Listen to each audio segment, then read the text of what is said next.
Hello, everyone. This is Political Forum for Wednesday, October 2nd, 2013. I'm Steve Nikotopoulos, a staff member here at CAN TV, and welcome to the program. Today we're joined by 6th Ward Alderman Roderick Sawyer. Thank you, Steve. Thank you for coming.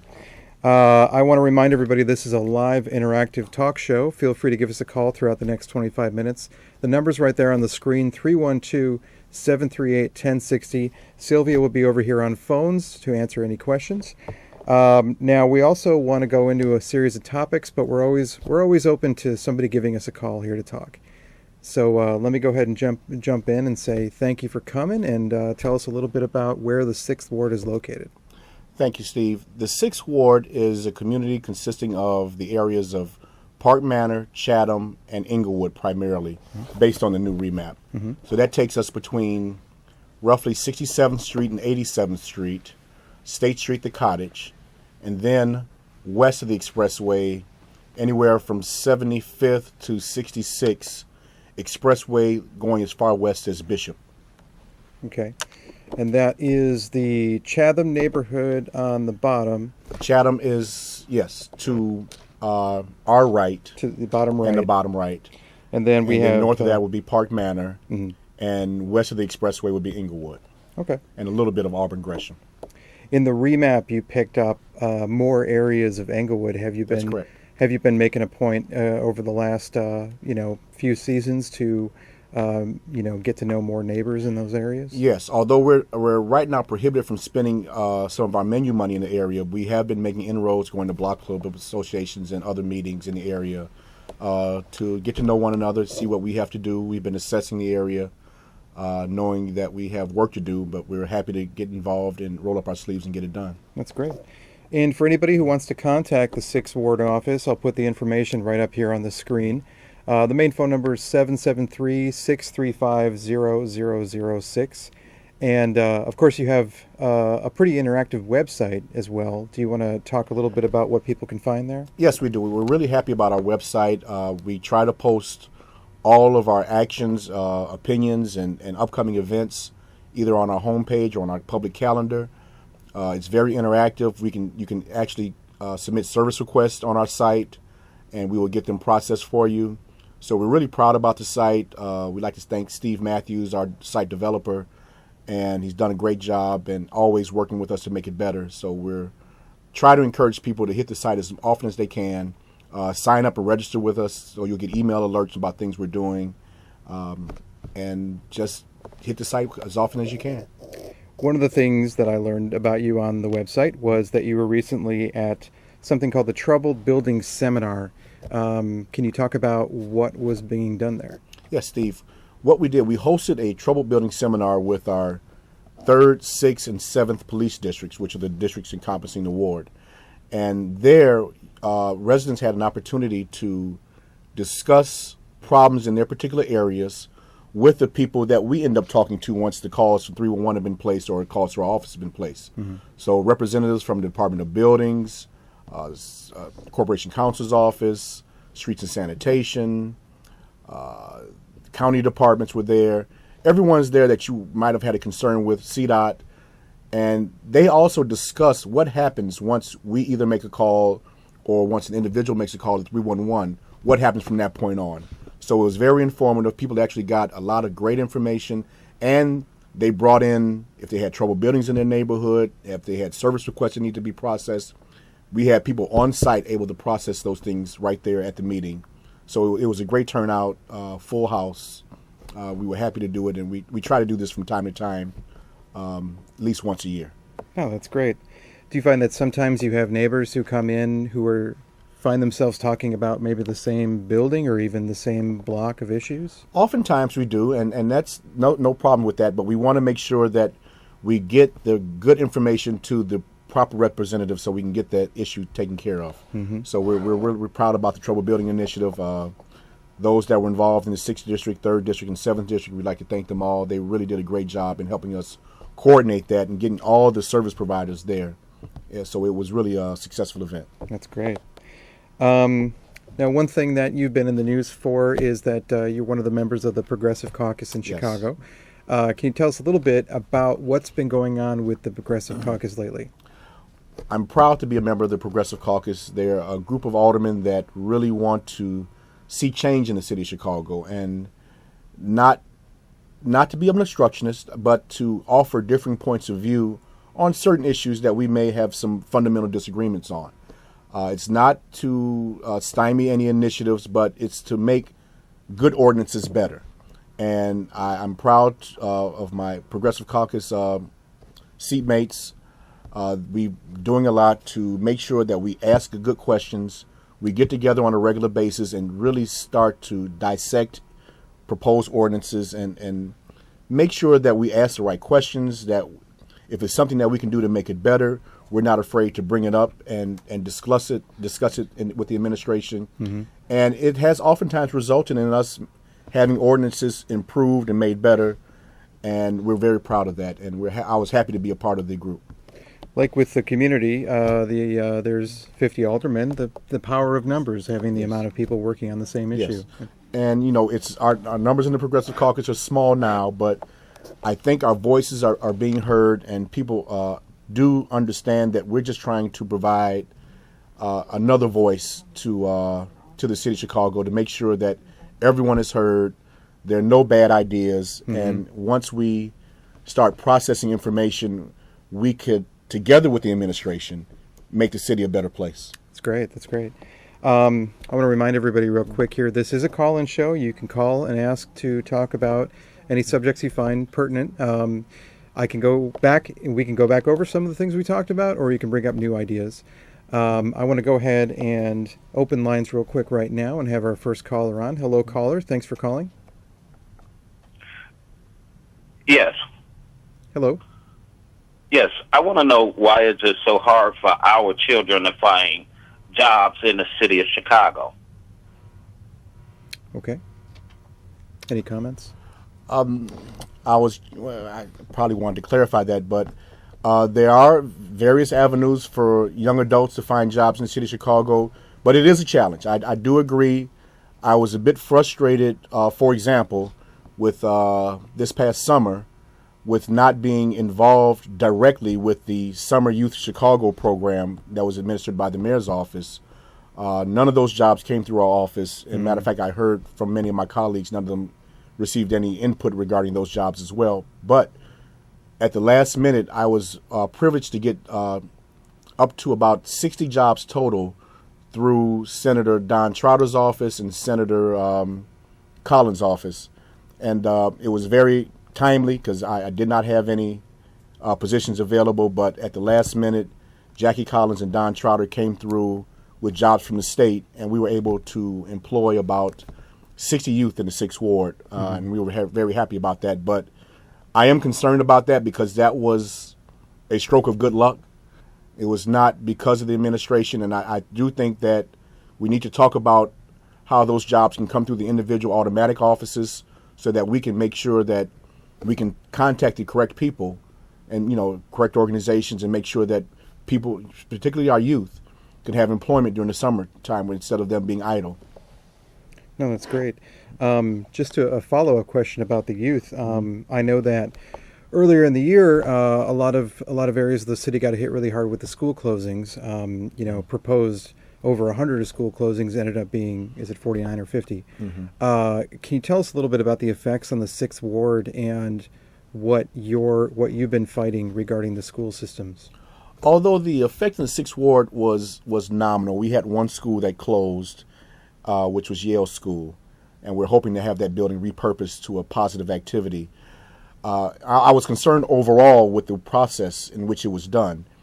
The state of Illinois had a process for school actions already in place, and they were going through that process when the city came and usurped that and just decided to close the 50 or so schools. Mm-hmm. I wanted the process for the state of Illinois had, because they took so much more into consideration when they decided about school actions. The 10-year plan of the neighborhood, if there's going to be new developments in the area, what was going on that may affect the area positively or negatively. Mm-hmm. And if they said it was 50 schools need to be closed, I would have accepted that because their process, it was over a year long. And they did a lot more background, a lot more investigation about the areas that could be affected. and I wanted that plan to finish their natural course. And I thought it was a more substantive process as opposed to, right, we're going to close 200, we're going to close 100, we're going to close 50. Mm-hmm. I did not think that was the appropriate way to go. How hard is it when you're in city council to fight the efforts that are being put forward to change direction on a strategy? If there's one strategy in place for a few years and it really needs to play out, but then all of a sudden the strategy changes again, how does that? I have noticed that the administration will listen if you put up a valid argument and you back it with research, and that's what I like to do. I like to make sure that I'm not one that hollers and screams at the mayor. I don't think that's productive. Mm-hmm. I respect the mayor and I respect his position. I just want to make sure that if it's something that I think could be made better, I want to make sure that we talk about it and discuss it. And I like my opinions to be considered. Sometimes my opinions might not be the best. Sure. But at the same time, I would respect that. Hope that you would listen to me mm-hmm. and tell me why you like or dislike my proposal, and maybe then I can come with another one, or maybe even the administration, which they have done, and I think we've made things better in the process. Well, I think a lot of people would agree with some level-headed government, some absolutely. Open conversations. Let me go ahead and go back to the phones real quick. Hello, caller. What's your question for our show? Hi, thank you for taking my question. I was just curious what the alderman thought about Whole Foods moving into Englewood. All Foods? Whole Foods. Whole Foods, okay. Although it's not in my ward, I'm happy for the 16th ward and Alderman Thompson in securing the commitment from Whole Foods to be mm-hmm. there. I was recently at a RAGE meeting where I listened to the representatives from Whole Foods discuss their plan of operation and their goal of bringing this store to the community. They also expressed a desire to hire from within the community. The development is going to be operated or developed by an African-American gentleman. So overall, I have not heard all the specifics, but I'm encouraged by the thought process, although I believe that the neighborhood will be best served by a more traditional grocery store. Not to say that Whole Foods is not a great idea. I go to Whole Foods, but I don't go often. Mm-hmm. Quite honestly, I can't afford it. It is pricey. Although you can find the things that you cannot normally find at a regular grocery store, which I do like. Mm-hmm. But again, it's not the store that I would try to go to on a regular basis. Right. Looks like we have another call. Hello, caller. What's your question? Yes, good evening. I have a question concerning the red light cameras. I know that there's going to be some popping up right now through the end of the year. And the good part is that it's keeping, areas, especially around schools, safe. But a lot of people are also saying that there are speed traps another way, and it's another way for the city to get money from taxpayers. I just want to see what your point of view is.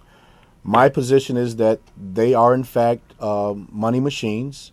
I did vote against the speed light camera action. I would have considered it had the administration just said that I'd rather them say, hey, we're short of money. We need to do this to generate some income. Let's consider that. Mm-hmm. I mean, that's an honest approach, and I think that would have been better served. Quite honestly, the information that they gave did not bear out any accidents around school areas or school zones. There was no evidence to support that we needed speed cameras in these areas because there weren't a lot of accidents occurring around schools in the city of Chicago. Mm-hmm. So I think that this wasn't a way for us to generate income, although it's something that we do need.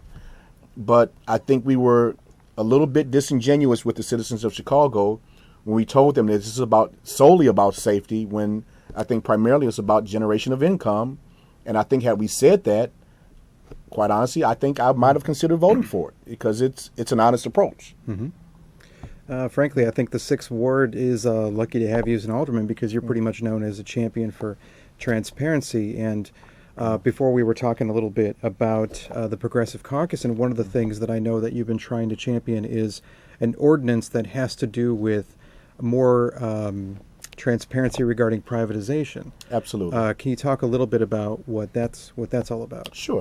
And this has occurred about a year ago.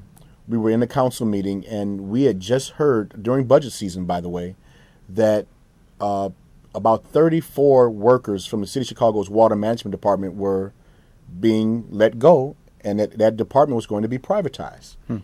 And we heard the company that was getting the contract was a Japanese company with offices in Pittsburgh. And then we heard the cost savings. The cost savings were just $100,000. So we were going to dismiss 34 employees, all making decent living wage salaries, in order just to save $100,000. I just thought was ridiculous. Yeah. And I was in the back chambers, and when we found out about this, and I said we need to do something, but no one knew about the process. We didn't even know this was occurring. So I thought it was a good idea for us, before a privatization deal goes through, one, we should know about it. Right. And furthermore, we should have hearings to discuss, is there real savings involved? And it prompted me, and along with a lot of other great people to assist me, to prepare this Privatization, Transparency, and Accountability Ordinance, which just says that before we privatize an asset or a service, that we hold hearings in the budget committee, and that we have to show that there was at least a 10% savings, and we have to take in consideration the actual cost savings, job loss, the types of jobs that will be lost. If we're going to use a new company to privatize this asset or service, will they be paying a comparable wage, a living wage? We've learned during these negotiations talking that a lot of these companies, when they privatize, they hire either part-time workers, non-union workers, workers with little or no benefits whatsoever. And we did not think that would be beneficial for the people in the city of Chicago. If we lose these workers, we lose city workers, that means we have neighborhoods that will be devastated.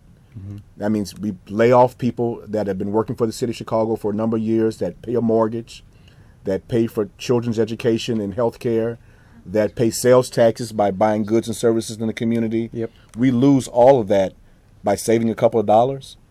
What are we really saving? Right. So I'm hoping that we can get a hearing on this ordinance. Currently, it's bottled up in committee in rules, and we have now a new rules committee chairman, and I'm hoping that she will understand and move this to a hearing so that the citizens of Chicago can get what they deserve. Well, let me ask a follow-up question real quick. Sure. I know that you're on the rules committee. So being on the inside of that, and all 50 is on the rules committee. Everybody. Oh, is everybody on the rules? Everybody's on the Okay, rules sure. committee. Okay, okay. But let me ask. Recently with the Midway privatization stalling, and now the port privatization stalling, do you feel like maybe there's this chance now where it's just known that privatization is getting harder and harder in this city, like perhaps that this ordinance might come to light sooner? I fervently believe that this ordinance will come to light. People are really looking at it. Matter of fact, not here in Chicago, but all over the country, looking at what we're doing here in Chicago about the true transparency. I know everyone likes to talk about transparency. This puts it on the table and says, okay, whenever we do something, we're going to let the people know about it before we make a decision about it. How more transparent could that be? That's right. That's why I'm pointing out sixth ward. You guys are lucky. Okay, so here's your information again, just for anybody who wants to jot it down. Anybody, you can contact you at the office. And let me go ahead and go back to the phones real quick. We have another caller. Hello, caller. What's your question? Hello. My question for the Alderman is, I'd like to ask him, what does he see envisioned for his ward for 2014? Okay. Thank you. Thank you. Thank you. We have a lot of exciting things on the horizon for 2014. We're looking to develop a site. We have a large site, for example, the old Kennedy King College. We're in negotiations. I don't want to get into good detail about it, but I'm hoping before the month is out, we can be discussing something very positive for the area. The administration is on board and assisting us in providing this new service, which is going to produce a lot of jobs. And in the interim, as far as the rest of the entire ward, we've been doing a lot towards making sure that we get areas clean. I'm a big proponent of cleaning areas up, just like when you buy a new house. The first thing you want to do is clean it out to see what you have. I'm going to be inheriting a new area. We've been riding around in it, and we have identified areas that we're going to spend some special attention to. So we want to make sure we get areas to understand that the 6th Ward motto is to be clean, to be respectful, and be polite. but we want to make sure that areas live up to 6th Ward standards. And now that we have a new area of the 6th Ward, we want to make sure that we get that area cleaned up. We get people that participate, get people involved in the interaction of the 6th Ward. You know, been a fervent believer of high vote turnout. You know, I don't like to, and it's not like it's a contest, but I don't like to lose. I want to be a top vote getter in the city of Chicago. That means I want all of my 6th Ward residents to be active and involved. Whether you vote for me or not, I want you to vote, get out and exercise your franchise, because as you can see, it's far too important for us to let other people decide what's good for you. So I want everybody to be involved. No, thank you for that. Yeah. Let me go back to another call. I think this might be our last call. Hello, caller. What's your question? I know a lot of people are talking today about Obamacare going live, and I was wondering, I've been hearing a lot about these healthcare navigators that help people learn how to sign up for healthcare. Is there anybody like that in your ward or in the city, or do you know anything like that? Well, for example, they're signing up County Care right now, which is the county version of the program, which you can sign up for now and receive benefits right away. There are a lot of healthcare providers that have called, and they're going to be, if you're in the 6th Ward, go to any one of our community meetings. I'm sure you'll be inundated with people that will try to sell you on the Affordable Care Act.